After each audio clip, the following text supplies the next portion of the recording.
ओम शांति। आज बाबा के महावाक्य 17/2/2023 के महावाक्य हैं। प्रातः मुरली ओम शांति बाप दादा मधुबन। बाबा ने कहा, मीठे बच्चे जी बाबा, तुम्हें घर बैठे भगवान बाप मिला है तो तुम्हें अपार खुशी में रहना है। घर बैठे भगवान बाप मिल गया तो बहुत ज़्यादा खुशी में रहना है। विकारों के बस खुशी को दबा नहीं देना है। विकारों की बस खुशी को दबा नहीं देना है। प्रश्न दिया बाबा ने, तुम बच्चों में लक्की किसको कहेंगे और अनलक्की किसको कहेंगे?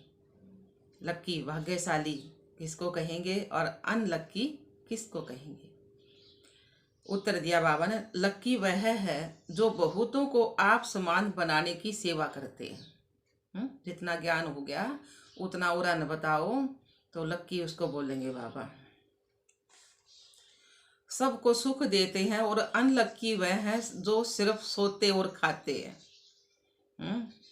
अज्ञान लिया और उसने खा लिया, जम कर लिया और सोए गया, उसको बाबा अनलक्की कहता है। एक दो को दुख देते रहते हैं, पुरुषार्थ में कमी होने से ही अनलक्की बन जाते हैं। अगला प्रश्न दिया बाबा ने, जिन बच्चों के तीसरे नेत्र का ऑपरेशन सक्सेसफुल होता है उनकी निशानी क्या होगी? जिन बच्चों के तीसरा नेत्र, कौन सा? ज्ञान का तीसरा नेत्र को ऑपरेशन सक्सेसफुल होता है उनकी निशानी क्या होगी? उत्तर दिया है, वह माँ के तूफानों में घड़ी घड़ी नहीं गिरेंगे। जिसका तीसरा नेत्र खुल गया, आत्मा का ज्ञान का नेत्र खुल गया, तो वे घड़ी घड़ी गिरेंगे नहीं तूफानों में। माँ के तूफान आएंगे गृहस्थी में, लेकिन गिरेंगे नहीं, ठोकर नहीं खाएंगे। उनकी देवी चलन अच्छी होगी और धारणा भी अच्छी होगी। गीत आया, छोड़ भी दे आकाश सिंहासन तू धरती पर आ जा रे। तो आकाश सिंहासन छोड़कर भगवान धरती पर भी आ रहा है। 87 साल हो गए भगवान आए। ओम शांति। शिव भगवान उवाच ऐसे भी कह देते हैं कि गीता के भगवान शिव भगवान उवाच। गीता का नाम लिया जाता है क्योंकि गीता को ही खंडित कर दिया गया है ना। सारा मदार इस पर है कि गीता श्री कृष्ण साकार देवता ने गाई है और श्री कृष्ण ने राजयोग नहीं सिखाया है। वह श्री कृष्ण द्वारा आदि सनातन देवी देवता धर्म की स्थापना नहीं हुई है। गीता का ज्ञान दिया शिव परमात्मा ने और उसके द्वारा ये इसके आदि सनातन धर्म की स्थापना हुई है। श्री कृष्ण को निराकार भगवान तो नहीं कह सकते, तो शरीरधारी है, उसको निराकार भगवान नहीं कह सकते। श्री कृष्ण का चित्र ही अलग है, पिंडी बनाई से ना, सॉरी, श्री कृष्ण का तो शरीर है ना, तो श्री कृष्ण का तो चित्र अलग है और निराकार रूप अलग है। निराकार फिर पिंडी है, शिव का तो पिंडी बनाई है, उस पर बिंदी लगा दी तो शिव की एकात्मा है। तो वह है परम आत्मा, शिव है परम आत्मा, ऊंचा है ना, उनको कोई शरीर नहीं है। पुकारते ही है, हे भगवान रूप बदल कर आओ। वह कोई जानवर का रूप तो नहीं धरेगा। अगर भाई जानवर में बैल दिखा दिया, भक्ति मार्ग में बैल पर सवार होगा तो बैल पर तो नहीं है, जानवर का तो रूप नहीं धरेगा ना। मनुष्य ने तो जानवर का भी रूप दे दिया है, कच्छ मच्छ अवतार, 12 अवतार, परंतु खुद कहते हैं मैंने ये रूप धरे ही नहीं है। कछुए में भी, मछली में भी, सब क्या है भगवान बता दिया ना। तो मुझे तो नई सृष्टि रचनी है, श्री कृष्ण को सृष्टि तो नहीं रचनी है ना। ब्राह्मण कुल को रचने वाला कौन है? ये ब्रह्मा बाबा। ब्रह्मा बाबा के द्वारा ही तो सृष्टि रची ना बाबा ने, शिव बाबा ने आकर। ब्रह्मा और श्री कृष्ण में तो बहुत फर्क हो गया ना। ब्रह्मा 30 समय है, ब्रह्मा सो श्री कृष्ण बनेगा, सतयुग में बनेगा। आत्मा यही है, सतयुग में बनेगी ना, ईब तो नहीं है ना श्री कृष्ण। तो ब्रह्मा और श्री कृष्ण में तो बहुत फर्क है। ब्रह्मा के मुख से ब्राह्मण रचे गए, इस ब्रह्मा के मुख तो हमने ज्ञान सुना तो हम ब्राह्मण रचे गए। तो बाबा ने बताया श्री कृष्ण के मुख से तो देवताएं रचे गए ना। ऐसे तो कहाँ भी नहीं लिखा हुआ है, श्री कृष्ण के मुख से देवताएं रचे गए। अभी तुम बच्चे जानते हो दुनिया में ऐसा कोई नहीं जिसकी बुद्धि में यह हो कि निराकार परमात्मा साकार में आकर आत्माओं को ज्ञान देते हो। बाबा ने बोला अभी तुम बच्चे जानते हो दुनिया में ऐसा कोई नहीं जिसकी बुद्धि में यह हो कि निराकार परमात्मा साकार में आकर आत्माओं को ज्ञान देते हैं। यह था मन बेरा पाट्या ना। अभी निराकार शिव परमात्मा ब्रह्मा के तन में आकर जब भारतीय ज्ञान देव है। ज्ञान लेने वाली भी आत्मा है तो देने वाली भी आत्मा है। ज्ञान लेने वाली भी अमात्मा है और देने वाला भी परमात्मा आत्मा ही है। वो इसके ब्रह्मा के द्वारा देव है ना। फिर अपना तो अब आधा कल्प से भिन्न भिन्न रूप से माता पिता गुरु गोसाई आदि सब देहधारी एक दो को कुछ न कुछ मत देते आए हैं। अभी इस समय तमेव माताश्च पिता पर समझाया जाता है। तुम यो माता तुम यो पिता इस पर समझाया जाता है ना। यह महिमा एक की गाई जाती है। बाप कहते तुम्हारे जो भी लौकिक माँ बाप बंधु गुरु गोसाई हैं इन सभी की मत को छोड़ो। मैं ही आकर तुम्हारा बाप टीचर गुरु बंधु आदि बनता हूँ। भगवान हमारा बाप भी है, टीचर भी, सतगुरु भी, माँ भी, बाप सब कुछ, भाई भी है, सब कुछ है ना। तो मेरी मत में सभी की मत समाई हुई है, इसलिए मुझ एक की मत पर चलना अच्छा है। परम पिता परमात्मा जरूर अभी ही तो मत देंगे ना।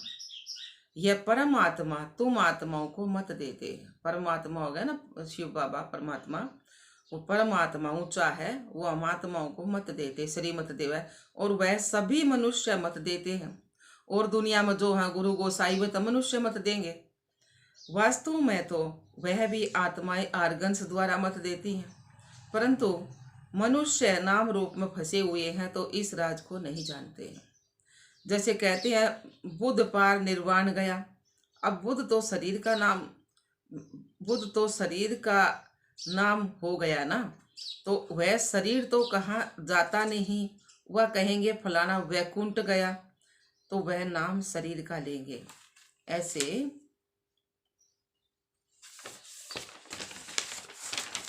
तो बाबा ने कहा वह नाम शरीर का लेंगे।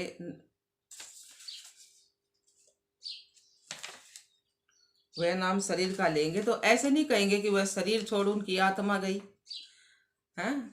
ना कहना कभी आत्मा गई शरीर छोड़ेगी, ऐसे कोई जाते ही नहीं। तुम समझते हो आत्मा कोई स्वर्ग में जाना है। आत्मा कोई स्वर्ग से यहाँ नहीं आती है। आते सब कहाँ से है? परम धाम से। ऊपर लीले आसमान से भी ऊपर परम धाम से ना, वहां से आते हैं।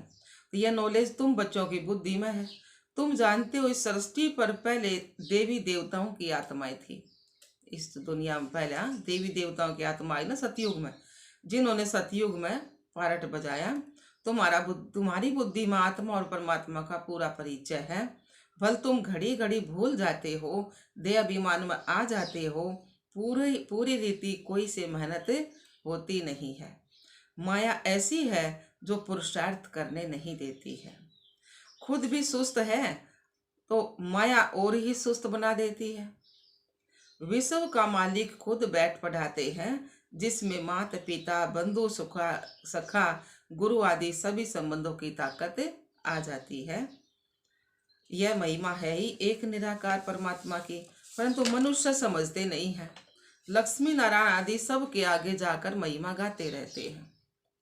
तुम जानते हो हम आत्माएं 84 जन्मों का चक्कर लगाकर आई है। अब यह अंतिम जन्म है। यह घड़ी घड़ी बुद्धि में याद रहना चाहिए। यह नॉलेज बड़ी खुशी की है। ऐसा बेहद का बाप स्वयं तुम बच्चों के और कोई को भी नहीं मिलता है। हम कितने भाग्यशाली हैं। अब जब भगवान ने खुद ढूंढ लिए वहां के ने कहा ना, और किसी को भी भगवान स्वयं तुम बच्चों के और कोई को नहीं मिलता। विवेक भी कहता है परम पिता परमात्मा का जो बच्चा बना है उनकी खुशी का पारावार नहीं होना चाहिए, परंतु लोभ मोह आदि विकार आने से खुशी को दबा देते हैं। इन विकारों ने ही सारी दुनिया की खुशी को दबा दिया है ना। तुमको तो घर बैठे बाप आकर मिला है। भारत में आए हैं, भारतवासियों का तो भारत घर है ना। परंतु आएंगे तो जरूर एक घर में, आएंगे तो जरूर एक घर में माउंट आबू में। ऐसे तो नहीं घर घर में आएंगे, फिर तो सर्वव्यापी हो गया। वे आएंगे तो जरूर आकर पतितों को पावन बनाएंगे। दुनिया तो समझती है श्री कृष्ण आएगा, परंतु तुम जानते हो परम पिता परमात्मा आया हुआ है। 87 साल हो गए भगवान आए। जो पतित पावन ज्ञान का सागर है, उनका नाम वास्तव में रुद्र है। ये बड़े तो बड़ी भूल है। जब यह समझे कि वह बेहद का बाप सारी सृष्टि का रचयिता है, तो खुशी का पारा चढ़ जाए। ऐसे बाप से तो जरूर वर्षा मिलेगा। श्री कृष्ण से तो वर्षा मिल ना सके। इन बातों पर भी किसकी बुद्धि नहीं चलती। दुनिया तो सारी ही शूद्र संप्रदाय है। ब्राह्मण भी सिर्फ कहलाने मात्र है। जो कुख वंशावली लौकिक ब्राह्मण है, वे भी बस कहने मात्र ब्राह्मण है। ना मांस मिट्टी दारू बीड़ी सबके मुखापी में है, कहने मात्र ब्राह्मण है। और बाबा ने कहा तुम ब्राह्मण जब विचार सागर मंथन करो, तब औरों को भी परिचय दे सको। बाबा के बच्चे जो ब्राह्मण बन गए, वे तो नहीं खाते ना मांस मिट्टी दारू बीड़ी कुछ भी। तो बाबा उन्होंने कहा है, अब तुम बच्चे, तुम ब्राह्मण जब विचार सागर मंथन करो तो औरों को भी परिचय दे सको। और वे उसे ब्राह्मण नहीं दे सके ना भगवान का परिचय। तो श्री कृष्ण को तो सब जानते हैं, सिर्फ कोई कहते राधे कृष्ण सौरभ के हैं, कोई फिर द्वापर में ठोक देते हैं। तो यह भी मूंज कर दी ना। राधे कृष्ण जबकि स्वर्ग में आए हैं ना, और तो फिर द्वापर में कह दिए द्वापर में आए। तो बाबा की यह भी मूंज कर दी है। ईश्वर तो ज्ञान का सागर है। तुम ईश्वरीय संप्रदाय में ही ज्ञान आ सकता है। जो ईश्वरीय कुल के होंगे उनको ये ज्ञान आ सकता है ना इन बातों। आसुरी संप्रदाय में ज्ञान कहाँ से आया? आसुरी तो पहला थे ना, असुर तो पहला थे, उनमें ज्ञान कहाँ से आया? तो भलगाते भी है पतित पावन, परंतु अपने को पतित पावन पतित समझते थोड़े ही है। गाँव है नु ये पतित पावन आओ हमको पावन बनाओ, लेकिन पतित अपने को समझते नहीं है। स्वर्ग को तो बिल्कुल जानते ही नहीं है, सिर्फ नाम मात्र कह देते हैं। यह भी नहीं समझते कि देवताएं स्वर्गवासी हैं।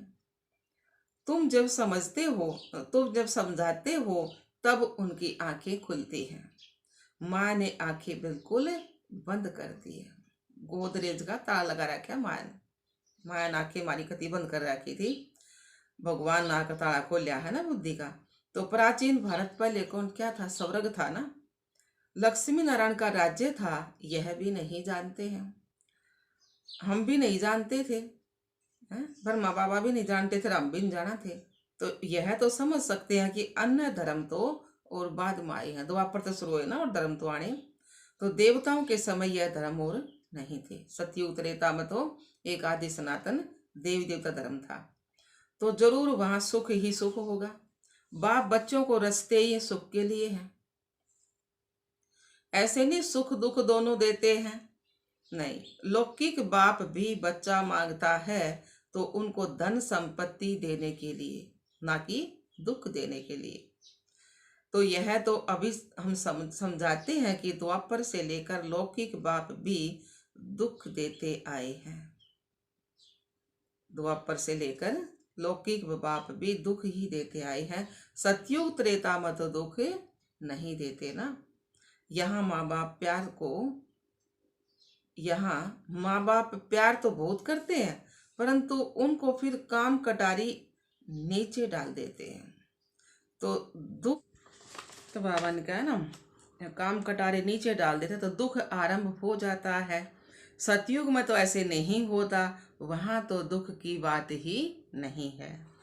यह बाप बैठ समझाते हैं, तुम्हारे में भी नंबरवार समझते हैं। तुम्हारा यह ज्ञान योग से ऑपरेशन हो रहा है, परंतु कोई का सक्सेसफुल होता है, कोई का नहीं होता है। जैसे आंखों का ऑपरेशन कराते हैं ना, तो कोई की ठीक हो जाती है, कोई में थोड़ी खराबी रह जाती है। तो जो बाबा का बच्चा बन गया, अच्छी तरह समझ में आने लगी, तो उसका ऑपरेशन सही हो गया। और जिसका ना आई उसमें उसको कुछ खराबी होगी। तो बाबा ने देखो आंखों को समझा रहा क्या, कोई में थोड़ी खराबी रह जाती, कोई फिर आंखें, कोई की आंखें बिल्कुल खराब हो जाती हैं। तुमको भी अभी ज्ञान का तीसरा नेत्र मिल रहा है, तो बुद्धि रूपी नेत्र खुल जाता है। बुद्धि रूपी नेत्र, आत्मा का तीसरा नेत्र खुल जाता है, तो अच्छा पुरुषार्थ करने लग पड़ते हैं। कोई का पूरा नहीं खुलता है, धारणा नहीं होती है, देवी चलन भी नहीं होती है, माया के तूफान में घड़ी घड़ी गिरते रहते हैं। तो एक तरफ है 21 जन्मों का सुख देने वाला उस्ताद, और दूसरे तरफ है दुख देने वाला रावण। उसी उसी उसे भी उस्ताद कहेंगे। बाप कहते हैं, मैं तो कोई को दुख नहीं देता हूँ, मैं तो सुख देने वाला नामी गिरामी हूँ। सतयुग त्रेता में सब सुखी है, सुख देने वाला और है, तो वह भी, यह भी किसको पता नहीं है। सतयुग त्रेता में सब सुखी है, सुख देने वाला और है, यह भी किसको पता नहीं है कि रावण राज्य कब शुरू होता है। रावण राज्य द्वापर से शुरू होता है ना, तो आधा कल्प राम का राज्य, आधा कल्प है रावण का राज्य।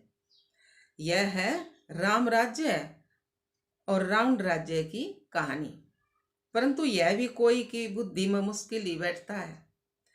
कोई तो बिल्कुल जड़जड़ीभूत अवस्था में है ना, जो कुछ भी नहीं समझते। जितना मनुष्य पढ़ते हैं उतना मैनर्स भी आते हैं। तो बाबा ने क्या, दबदबा रहता है हमारा, फिर गुप्त दबदबा है। आंतरिक नारायणी नशा चढ़ा होगा तो वर्णन भी करेंगे ना, अंदर में नारायणी नशा होगा तो बाहर वर्णन भी करेंगे ना बाबा की बातों का, औरों को भी समझाएंगे। यह पढ़ाई तो राजाओं का भी राजा बनने वाली है। कांग्रेसी लोग तो राजाओं का नाम सुनकर गर्म हो जाते हैं, क्योंकि पिछाड़ी के राजाएं ऐसी बन गए थे। परंतु ये भूल गए हैं कि आदि सनातन देवी देवताएं राजा रानी थे। अभी तुम फिर बाप से शक्ति ले 21 पीढ़ी राज्य भाग्य लो। यह सत्यनारायण की कथा तो मशहूर है ना, परंतु विद्वान आचार्य भी नहीं जानते गीता का कितना आडंबर बनाया है। लाखों सुनते हैं परंतु समझते कुछ भी नहीं है ना, अर्थ का नहीं पता ना उनमें। अब इन विचारों को कौन सुजाग करे, बाबा का उन विचारों को कौन जगावे वे, यह तुम बच्चों का ही काम है। बाबा मान हमने जगाओ से, ज्ञानी तो सोए पड़े थे ना, ज्ञानी में और हमने और जगावने से, सब अज्ञानी में सोए पड़े हैं ना, कुंभकर्ण की नींद में सोए पड़े हैं। तो बाबा ने कहा यह तुम बच्चों का काम, परंतु बहुत थोड़े बच्चे हैं जो औरों को सुजाग कर सकते हैं, जो औरों को जगा सकते हैं ज्ञान नींद से। जो जितना आप समान बनाएंगे उतना पद भी ऊंचे पाएंगे। बाप कहते हैं बीती सो बीती देखो, ड्रामा में ऐसे था, आगे के लिए पुरुषार्थ करो। अपना चार्ट देखो, इतने समय में क्या धारणा की है।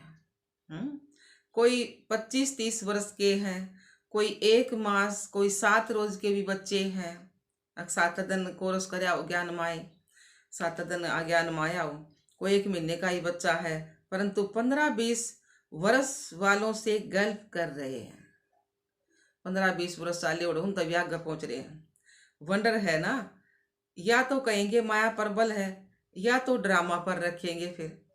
परंतु ड्रामा पर रखने से पुरुषार्थ तो ठंडा हो जाता है ना, समझते हैं हमारे भाग्य में नहीं है। तुम सब लक्की स्टार्स हो, भाग्यशाली सितारे हो।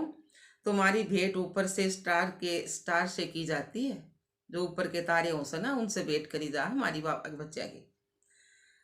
बाबा कहे हुए तो ऊपर के आसमान के सितारे हैं, तुम धरती के सितारे हो। अगर वे आसमान में सितारे सारे चांदना करा है ना, तो हम धरती के सितारा ने भी सब तक ज्ञान बताकर चांदना करना है ना सबकी बुद्धि में।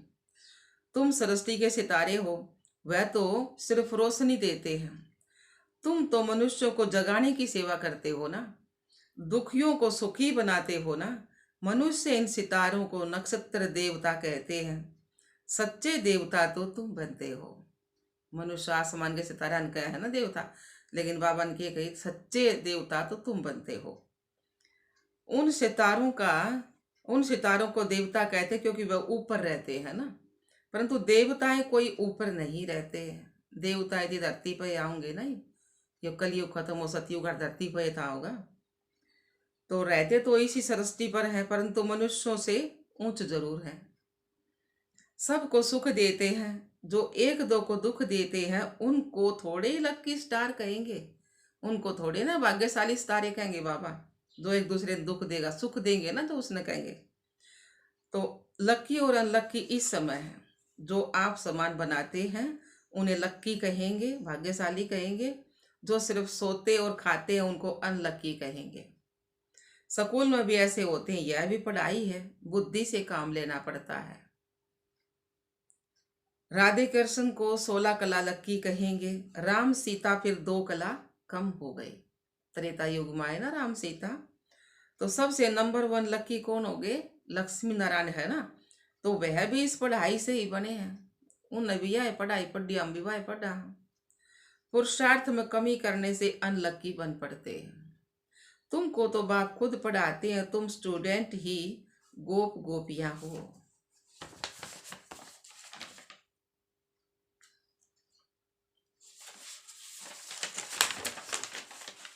वास्तव में यह अक्सर सतयुग से निकला है। वहां प्रिंस प्रिंसेस खेल पाल करते हैं ना, तो प्रिय नाम गोप गोपिया रखा है। श्री कृष्ण के साथ दिखाते हैं, बड़े हो जाते हैं तो गोप गोपिया नहीं कहा जाता। होंगे तो सभी प्रिंस ना, राजकुमार राजकुमारी ना, कोई दास दासियां व बाहर से गावड़े के लोगों से तो नहीं खेलेंगे। महल में बाहर वाले तो आ ही ना सके। श्री कृष्ण बाहर जमुना आदि पर नहीं जाते हैं, अपने महल में अंदर ही खेलते हैं। भागवत में तो कई फालतू बातें लिख दी है, मटकी फोड़ी आदि कुछ भी नहीं है। ये तो काम खा के कलंक लगा दिए ना, गऊ चराई, मटकी फोड़ी, घी चुराया, ये सारे कलंक लगा रखे, फालतू बात लिख दी। वहाँ तो बड़े कायदे हैं, तो बाप कितना समझाते हैं, कहते हैं बाबा श्रीमत पर चलो, इस समय तुमको सुख ही सुख मिलता है।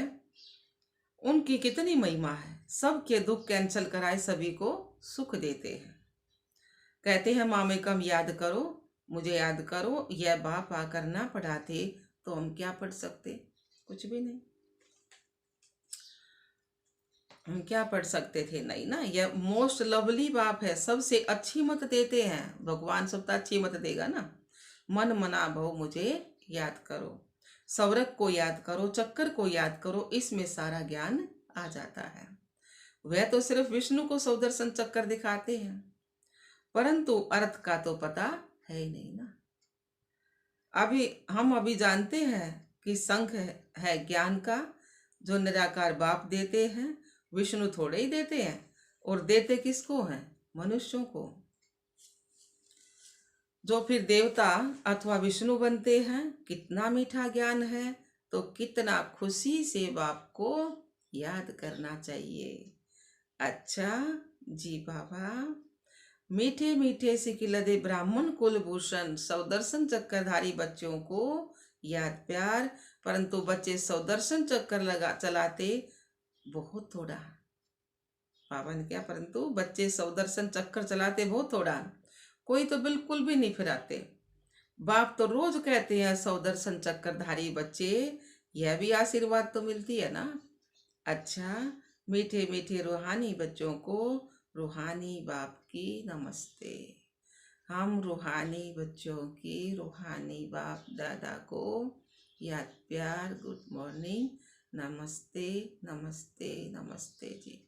हम बाबा के बच्चे सदा रहें हंसते और हंसाते। शुक्रिया मीठे बाबा, शुक्रिया। धारणा बाबा ने सुना है। पहला पॉइंट है, एक बाप की मत में बाप, टीचर, गुरु, बंधु आदि की सब मतें समाई हुई हैं, इसलिए उनकी मत पर ही चलना है, मनुष्य मत पर नहीं चलना है। दूसरा पॉइंट है, बीती को बीती कर पुरुषार्थ में गल्प करना है, ड्रामा कहकर ठंडा नहीं होना है, आप समान बनाने की सेवा करनी है। वरदान दिया बाबा ने, शांति की शक्ति द्वारा सर्व को आकर्षित करने वाले मास्टर शांति देवा भव। शांति की शक्ति द्वारा सर्व को आकर्षित करने वाले मास्टर शांति देवा भव। सार में क्या है, जैसे वाणी द्वारा सेवा करने का तरीका आ गया है, ऐसे अब शांति का तीर चलाओ। जैसे वाणी द्वारा सेवा करने का तरीका आ गया ना, तो ऐसे अब शांति का तीर चलाओ। इस शांति की शक्ति द्वारा रेत में भी हरियाली कर सकते हो। कितना भी बड़ा पहाड़ हो उसमें भी पानी निकाल सकते हो। कितना भी कड़ा पहाड़ हो, कितना भी उसे तेज मतलब डलबुद्धि वाला हो, कड़ा पहाड़ हो, उसमें भी मतलब पानी निकाल सकते हो, कितने करड़ी जमीन हो जाए। तो इस शांति की महान शक्ति को संकल्प बोल और कर्म